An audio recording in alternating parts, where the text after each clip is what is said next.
Hi, it's Lisa here and welcome back to my channel. I hope you're having a great day. So in today's video I wanted to give you another update on our New Zealand progress, and if you haven't watched my other videos, basically we are planning to move to New Zealand and I'm updating you on a regular basis just so that people can learn from my experience and what we've done and what we've not done and things like that, and hopefully in another few months' time we will be in New Zealand.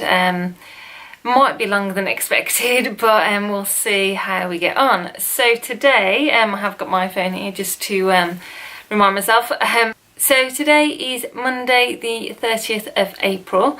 Sometimes I do this on a Friday, but things got in the way and busy and didn't have good light either, so decided to do it today.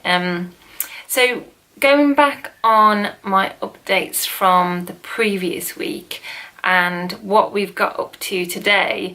So basically we've got some friends in New Zealand and they do work for a building surveying / architecture project management firm, and what I did, I'd sent my CV over to my friend over there, and he inquired as to whether, I could get a job, whether he could offer a job, things like that. Didn't turn out as I expected because he wrote me an email on last Monday, and it's because of the timings.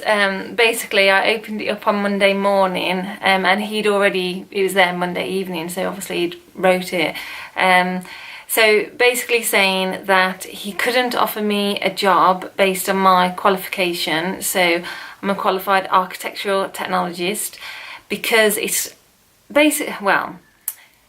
because it's not on the skills shortage list, and what they would have to do as a company is to prove to immigration that they couldn't employ someone in New Zealand, which they as a company would find hard to do.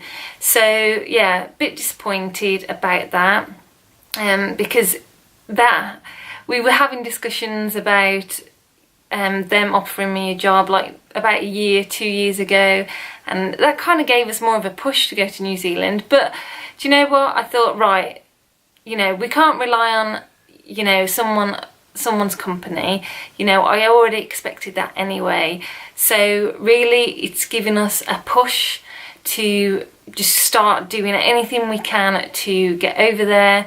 And we're not relying on people, but we're just exploring more options. So in a way it's a good thing, in a way not, but yeah, it's kind of made us push to kind of do more stuff on our own and actually just get out there and do more things.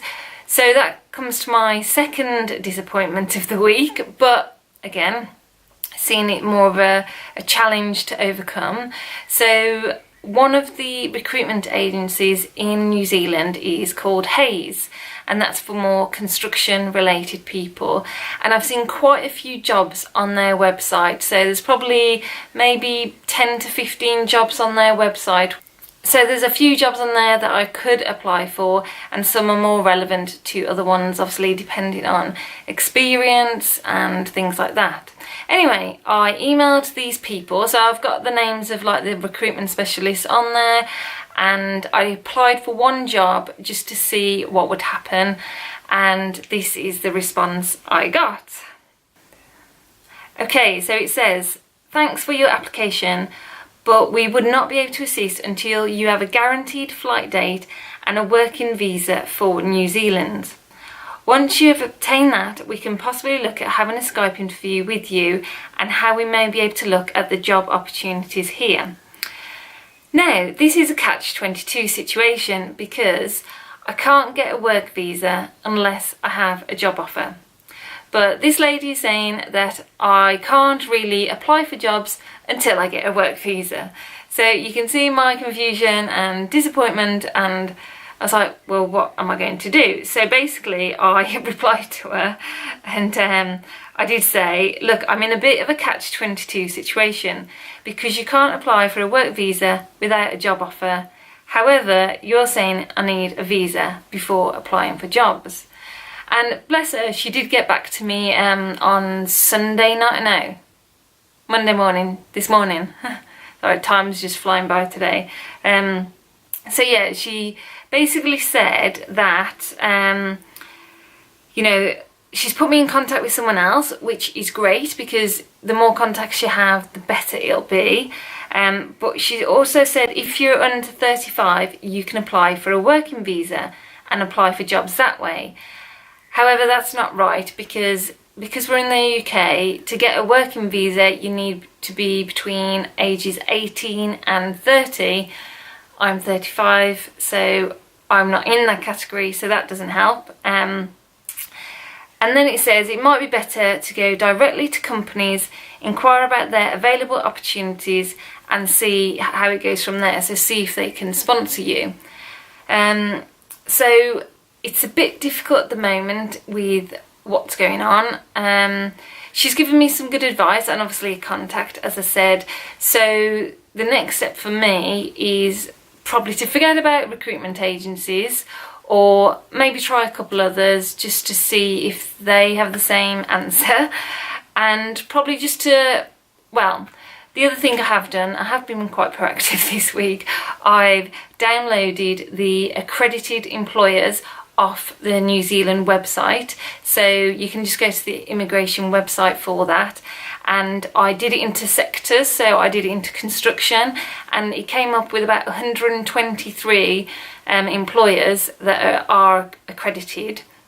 And what I've done, I listed them out in a spreadsheet because you've got the name and you've got the email, the website address, and I've gone into each one of those, looked at the website address and thought, is that relevant to me? If not, crossed it out. So some were very clear because it said scaffolding, so I was like cross, and then other was like something decorators, cross. But then there was other ones that are builders, that are house builders, that are architects, that are interior designers, and I may be able to get to work with them. So I've got a list of those now, and the next thing would be to inquire with them directly about any job opportunities. And also, it's been, you know, the lady said in my phone as well, my email, that, you know, to talk to them as well. So inquire about jobs, but also phone up. So the next thing I will be doing this week is finding out how I can cheaply call New Zealand in order to get to speak to them. And it'll probably be a few late nights because obviously the time difference, so I need to be aware of that. And yeah, so quite a lot's happened this week, and I have been more proactive, and Dave has been a bit more proactive as well because he knows he's got to do his registration, which is an entirely different story. So yeah, so it started off with bad news. We got more bad news obviously from the recruitment agencies, but it has kind of given us that push, and for me to be a lot more proactive than I have been, you know, because it was really disappointing to hear the things that people said, and we've realised that we really do want to go there more than anything. That's kind of our dream, you know, our dream has become more solid. We can see us over there. And yeah, we're just gonna try and not give up. So there we are. So yeah, there's my update for this week. We'll see what happens, or last week rather. We'll see what happens this week. There's not as much time in the evenings as I've got a lot of things on, but I'm hopeful that I'll get further along and I'll make more contacts and I can show you what happens then. So I hope this has given you a few insights into the struggle in trying to get over to New Zealand, but also, you know, the ups and downs and, you know, going round in a circle, but there we are. So yeah, I'll see you next time and I hope you have a great day. Bye then.